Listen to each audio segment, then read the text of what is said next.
এবার বাংলাদেশি এবং অস্ট্রেলীয় খেলোয়াড়দের অপমান করলেন বীরেন্দ্র সেহবাগ। বিশ্বের বাঘা বাঘা সব ক্রিকেটার আইপিএল খেলতে ছুটে আসেন ভারতে। অনেকে তো আইপিএলের কারণে জাতীয় দলের খেলাও বিসর্জন দেন। তবে যে দেশের লিগ নিয়ে এত হইচই, সেই ভারতের ক্রিকেটাররা বাইরের কোনো টি-20 লিগে খেলেন না। লাল বলের মর্যাদার কথা ভেবে বিরাট কোহলি, চেতেশ্বর পূজারা ইংলিশ কাউন্টি খেললেও ভিন দেশের সীমিত ওভারের ক্রিকেটে ভারতীয় ক্রিকেটারদের অংশগ্রহণ যেন অমাবস্যার চাঁদ। তবে এবার ভারতীয় কিংবদন্তি বীরেন্দ্র সেহবাগ বলেছেন, অবশ্যই সকল দেশের খেলোয়াড়রা গরিব, তার কারণ তারা গরিব হওয়ার কারণেই তারা আইপিএল খেলতে আসেন।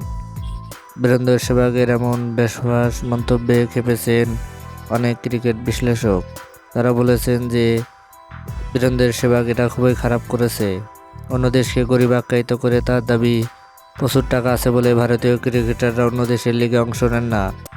যদিও সেহবাগের মন্তব্যের রসিকতার ছলে বলে মনে করেছেন অনেকেই, তবে প্রকাশ্যে এভাবে রসিকতা নিয়ে তিনি করতে পারেন কিনা তা প্রশ্ন উঠেছে এখন। এক ব্রডকাস্টে অস্ট্রেলীয় কিংবদন্তি অ্যাডাম গিলক্রিস্ট সেবার কাছে জানতে চান, তার ধারণা অনুযায়ী কবে ভারতের ক্রিকেটাররা বাইরের লিগ খেলতে পারবে। দর্শক, আপনি কি মনে করেন বীরেন্দ্র সেহবাগের এমন মন্তব্যে আপনি তার বিপরীত? তাহলে অবশ্যই আপনার মূল্যবান মতামত কমেন্ট বক্সে জানিয়ে দিবেন।